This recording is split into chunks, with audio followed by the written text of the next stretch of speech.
What's up, guys, and welcome back to my channel. JDM has shared some surprisingly honest thoughts about his recent fight with Islam Makhachev, and his comments quickly caught the attention of fans. JDM has built a reputation as one of the most entertaining fighters in the sport, earning praise for his aggressive style, sharp boxing, and willingness to push the pace. Since arriving in the UFC, he has consistently delivered exciting performances that made him a must-watch every time he stepped into the octagon. The Australian striker went the distance several times early in his run, but still managed to rack up 5 finishes before capturing the welterweight title from Bal Muhammad in May of last year. That rise cemented his status as a fan favorite. However, while spending time with influencer Neon, JDM surprised many by throwing subtle shade at his fight with Islam Makhachev. During a live interaction, someone in the chat mentioned that JDM's fights are never boring, and that comment opened the door for a blunt response. JDM admitted that while most of his fights are entertaining, his bout with Islam felt a bit dull. He explained that some fighters spend too much time running or slowing things down, and while he acknowledged the fight was tough, he described it as a little boring compared to his usual standards. He quickly followed that up by saying everything else he does in the cage is generally exciting, reinforcing that the comment was not meant to dismiss the entire experience, but rather reflect his honest feelings. To be fair, many fans agreed that unless you are a hardcore grappling or wrestling enthusiast, the UFC 322 headliner was not one people rushed to rewatch. Makhachev controlled large portions of the fight with takedowns, pressure, and a strong top game. That said, it was still a historic performance for Makhachev, and compared to many past main events, it was far from the most boring fight the sport has ever seen. Later in the conversation, Neon asked JDM who his favorite fighter is to watch right now. Without hesitation, JDM named Petr Yan. He praised Yan's striking, toughness, and overall presence in the cage, pointing out that he is always exciting and dangerous, no matter who he faces. JDM also mentioned that Yan has been performing well lately and described him as a beast, highlighting his grit and relentless style. It is hard to argue with that pick. Yan remains one of the most aggressive and feared bantamweights of all time. When he steps into the cage, fans know they are in for a fight, and very few people are ever willing to look away or make a beer run when Yan is throwing hands. And before we continue, make sure to leave a like on the video and subscribe to help support the channel. Moving on to another news. Tom Aspinall has shared his thoughts on the MMA community reaction surrounding his fights and a potential heavyweight matchup involving Alex Pereira and Ciryl Gane. Aspinall explained that, stylistically, Gane could actually be a solid matchup for Pereira if that fight ever happens at heavyweight. He said the way Gane moves, manages distance, and uses his footwork could create interesting problems for Pereira, especially in a bigger weight class where speed and timing still matter. Later in the discussion, Aspinall addressed criticism from fans who claimed his performance against Gane was poor. He pushed back strongly on that narrative and made it clear that competitive fights should not automatically be seen as bad performances. According to Tom, a lot of fans have grown used to seeing him finish fights extremely fast, and when that does not happen, people instantly assume something is wrong. He said that if he does not finish someone in the first minute, the reaction quickly turns into, "He's not looking good today," which he believes is completely unfair. Aspinall explained that evenly matched fights are exactly what high-level MMA looks like. Just because a fight is close does not mean he is struggling or performing badly. He added that there are moments in fights where he has not even landed clean shots yet, and that does not mean he is in danger. In his view, it is simply part of the process of feeling out an opponent and letting the fight develop naturally. He also spoke about how fan perception has shifted over time. While he said things have mostly been smooth with fans, he admitted that the tide has started to turn a little. Still, Aspinall made it clear that not all the feedback is negative, and he continues to receive plenty of support as well. He believes the criticism has helped toughen his skin and taught him to see online reactions for what they really are. Things got more heated when Aspinall took a direct shot at Gane. He mocked him for dirty tactics, saying his fingernails needed cutting and calling it disgusting. He then went even further, flat out accusing Gane of being a cheating stylistic fight and suggesting they need to run it back again. Moving on to another news. Bisping has shared some thoughtful advice for Merab following his recent title loss to Derrick Lewis at UFC 323. In a vlog posted on the Jackson Podcast YouTube channel, Bisping spoke about what he believes would be the smartest move for Merab at this stage of his career. Rather than rushing straight back into another training camp, Bisping suggested that Merab should take a proper break and step away from the grind for a while. According to Bisping, taking around 6 months off could do wonders, both mentally and physically. He explained that this time away would allow the division to settle, with Jan set to face Umar Nurmagomedov, while Merab gets the chance to reset. Bisping believes that after that fight plays out, Merab could return refreshed and motivated to challenge the winner. Bisping also emphasized the importance of enjoying life outside the cage, especially after a tough loss. He suggested that Merab should enjoy the rewards of his hard work, travel back to Georgia, spend quality time with his family, and simply live without the constant pressure of fighting. Eating good food, relaxing, and switching off from the sport for a while were all things Bisping encouraged. Most importantly, Bisping said Merab should stop thinking about fighting altogether during this break. No game plans, no training schedules, no stress. Just rest, recovery, and enjoyment. In Bisping's view, stepping away completely can reignite hunger and focus, making a comeback even stronger when the time is right. Moving on to another news. Arman has found himself at the center of growing criticism, not for his performances inside the cage, but for his lifestyle outside of it. In recent months, more people have begun scrutinizing Arman because of his family background, especially the fact that his father is very wealthy. Some critics have tried to use that as a way to discredit his rise, suggesting that he has not faced the same struggles as many other fighters on the roster. Those critics often argue that Arman never had to worry about money, never had to grind through financial hardship, and therefore lacks the same hunger as fighters who came from nothing. Despite Arman establishing himself as one of the toughest and most well-rounded lightweights in the division, that privileged image has continued to follow him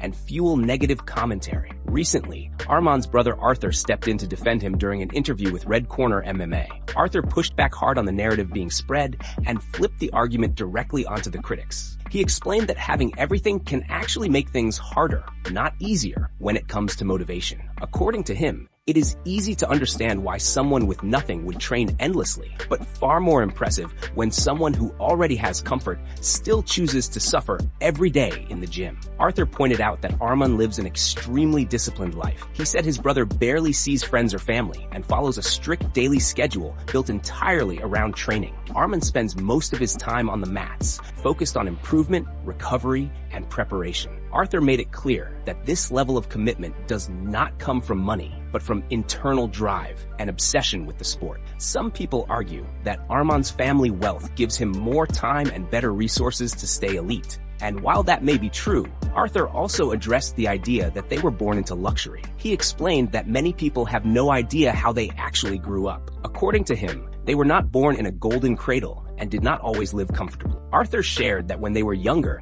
they lived in the countryside in very rough conditions. At times, they did not even have proper wrestling shoes. He recalled traveling into the city and seeing other wrestlers with high-quality gear, and how that alone felt shocking and inspiring. Those early experiences helped shape their mindset and appreciation for what they have today. Regardless of the noise surrounding his background, Arman's results speak for themselves. Since 2015, the only fighters to defeat him are Islam Makhachev and Mateusz Gamrot. That level of consistency proves that whatever his upbringing, Arman is clearly doing something right. Moving on to another news, Sean O'Malley recently sent the MMA world into a frenzy after appearing to reveal a massive forehead tattoo tied to an alleged 8-figure sponsorship deal. The images and clips spread rapidly across social media, with fans and media outlets debating whether the former bantamweight champion had really gone that far for branding. While many people suspected from the beginning that the tattoo was not real, O'Malley has now officially confirmed that the entire thing was a carefully planned marketing stunt. In a video shared on his social media platforms, O'Malley walked fans through the whole process and explained how the idea came together. He admitted that he leaned heavily into the concept of turning his forehead into prime advertising space, knowing full well how wild the reaction would be. For a brief moment, he even made it seem like he was fully committed to becoming a literal human billboard. In the video, O'Malley joked about watching the footage back and instantly regretting how extreme it looked. he openly laughed at himself, saying it was not good and that the idea felt crazy the moment he really sat with it. He then clarified that he was not actually getting a giant billboard-style face tattoo. Instead, he teased the idea of getting a much smaller tattoo somewhere else, playing along with the suspense and confusion he had already created online. Eventually, O'Malley revealed the truth. He confirmed that he did not get anything tattooed on his forehead at all. However, he did admit that he ended up getting 2 tattoos elsewhere, while the forehead tattoo remained purely fictional. Despite that, he proudly pointed out just how effective the campaign turned out to be. According to O'Malley, the marketing stunt worked perfectly. Articles started popping up everywhere, with constant online discussion, social media clips, and endless speculation. He joked that newspapers and magazines were picking it up too, exaggerating the reach while still making his point clear. The stunt generated millions of impressions, a massive wave of attention, and a huge number of email signups for the brand involved. O'Malley made it clear that this type of creative marketing is only going to become more common. He believes other up-and-coming brands will try similar tactics in the future because the results speak for themselves. In his eyes, it was a flawless example of how shock value, humor, and smart planning can dominate headlines without crossing a permanent line. Moving on to another news. Paddy Pimblett has made it clear that he is not fully satisfied with several UFC rules that are still in place today. While the rulebook has evolved over the years, it has remained controversial, especially among fighters who feel certain regulations no longer make sense in modern MMA. One of the most debated rules, the 12-6 elbow, was only just legalized in November 2024. But many fighters believe there are still major issues that need to be addressed. Some of the most commonly criticized rules include knees to grounded opponents, soccer kicks to grounded opponents, and the way eye pokes are punished. These topics continue to come up whenever fighters are asked what they would change if given the chance. In a recent video on Tom Aspinall's YouTube channel, Paddy and Tom were both asked exactly that, which UFC rule they would change if they could pick only one. Paddy did not hesitate with his answer. He said he would change the rules around soccer kicks and knees to grounded opponents, particularly in situations where fighters are clearly trying to game the system. According to Paddy, when someone shoots a sloppy takedown, misses, and ends up with their knees on the ground, it should not automatically protect them from strikes. He believes that in those moments, fighters should be allowed to knee their opponent in the head rather than being forced to disengage. Paddy explained that he understands why stomps are illegal, because when someone's head is pinned to the canvas,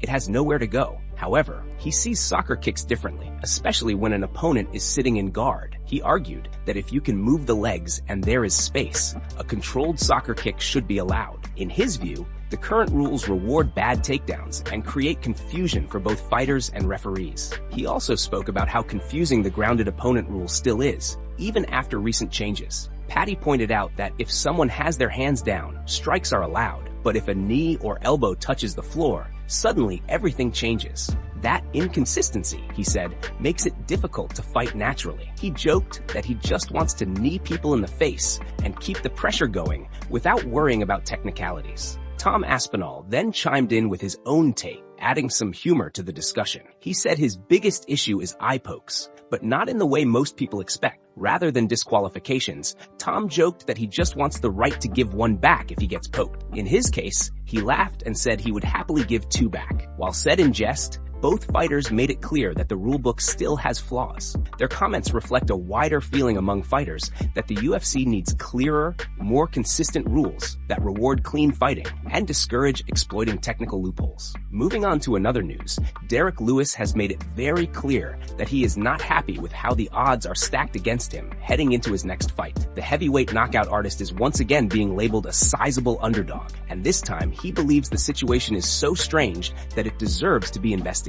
Lewis is set to face Waldo Cortez Acosta at UFC 324 on January 25th, and as things stand, the betting lines strongly favor the rising contender. At the time of recording, Cortez Acosta is listed as the favorite with odds sitting between -300 and -330. That gap clearly did not sit well with Lewis, who addressed the issue during an interview with UFC.com. He pointed out that this is not the first time he has been counted out in recent months, and suggested that there is something odd about the way odds makers continue to underrate him. Lewis said that it keeps happening, and he almost expects it now. However, he also added that someone needs to look into why he keeps being the underdog against fighters like this. His frustration is understandable, especially considering what happened the last time the odds were stacked against him. Back in June, Lewis entered his fight against Talison Teixeira as the underdog as well, only to demolish him in just 35 seconds and hand him the first loss of his professional career.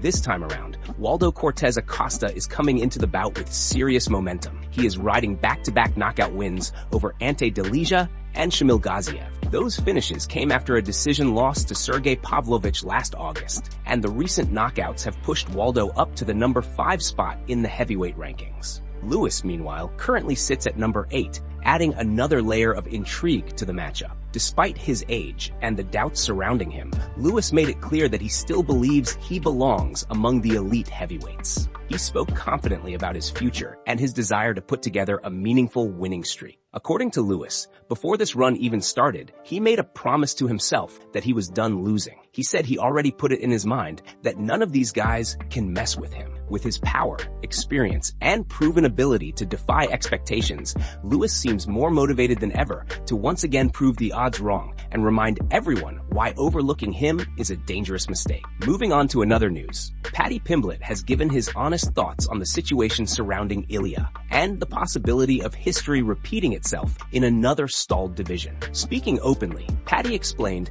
that he does not want to see the same mess play out again, similar to what Tom Aspinall went through while waiting on John Jones. According to Paddy, people keep telling him that if he wins a title, he could end up in the same position, holding a belt that eventually gets upgraded because the champion ahead of him refuses to fight. He said he keeps hearing that Ilia might not be back for at least a year, and while he admits he does not know Ilia's personal situation, the rumors alone are enough to cause concern. Paddy said that when titles are left inactive, things get dragged out, and what should take months can easily turn into a year or even 2. He pointed out how messy the heavyweight division became and how frustrating it was watching Tom wait while the division stayed frozen. That experience, in Paddy's eyes, should be a warning for everyone involved. He made it clear that if a champion knows they are going to sit out for a long time, then vacating the belt is the fairest option so the division can keep moving forward. At the same time, Paddy admitted the situation is not simple. He stressed that he absolutely wants to fight Ilia and prove that he can beat him. That fight is something he believes in strongly,